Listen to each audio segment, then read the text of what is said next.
اتحیات میں شہادت کی انگلی سے اشارہ کرنے کے بعد کس کیفیت میں رکھا جائے؟ کیا مٹھی باندھ کر رکھنی چاہیے یا مٹھی کھول کر عام حالت میں رکھنی چاہیے؟ عطا اللہ ڈیرہ مراد جمالی۔ بہت ساری اس بارے میں روایات ہیں جن میں مختلف طرح سے علماء نے تطبیق دی ہے، تو اس میں جاؤں گا وہ تو بہت ہی لمبی بات ہو جائے گی۔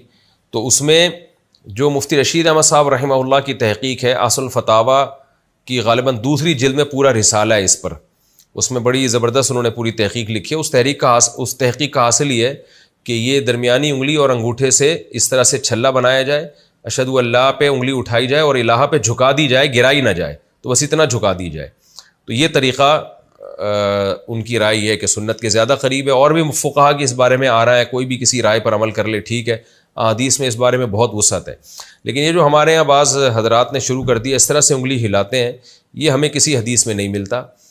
جس طرح جو حدیث پیش کی جاتی ہے اس کا جو ترجمہ کیا جاتا ہے وہ ترجمہ اس کا بنتا نہیں ہے، اور یہ اجماع امت کے بھی خلاف ہے۔ ہمیں نہیں ملتا کہیں اسلاف میں کوئی ایک بھی اس کا قائل تھا کہ اس طرح سے نماز میں انگلی ہلائی جائے، تو اس سے نماز میں توجہ بھی بڑھتی ہے۔ ہاں مالکیہ کے نزدیک اس طرح سے ہے نفی کی طرح کہ نفی کرتے کہ انگلی ہلانا، یہ تو ہمیں ملتا ہے۔ لیکن یہ والا جو ہے نا، جس طرح سے ہمارے ہاں عام طور پر اہل حدیث حضرات ہلا رہے ہوتے ہیں، میں نے تو بہت اس بارے میں تحقیق کی ہے، مجھے کسی حدیث میں اس کا تذکرہ ملا نہیں ہے۔ ایک روایت ہے، اس کو مجھے ایسا لگتا ہے کہ وہ اس کا مفہوم جو سمجھ رہے ہیں نا اہل حدیث علماء، وہ مفہوم بنتا نہیں ہے۔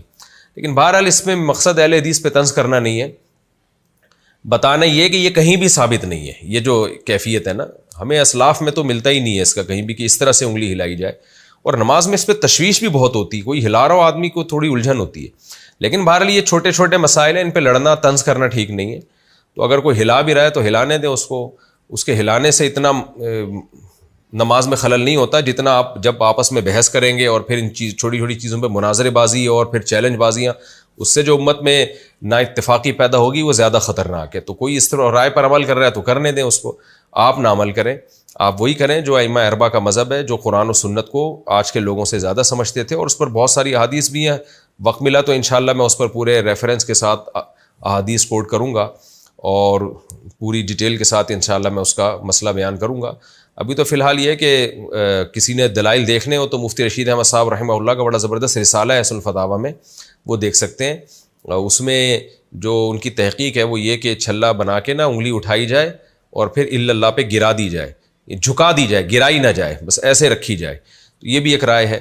باقی کوئی کسی اور طریقے سے عمل کرتا ہے تو وہ بھی ٹھیک ہے، اور کوئی انگلی نہیں اٹھاتا بیٹھا ہی رہتا ہے ایسے تو بھی ٹھیک ہے۔ یہ کوئی اتنے بڑے مسائل نہیں ہیں جن میں کوئی بہت زیادہ وقت کو اپنا ضائع کیا جائے یا اس کو ایشو بنایا جائے۔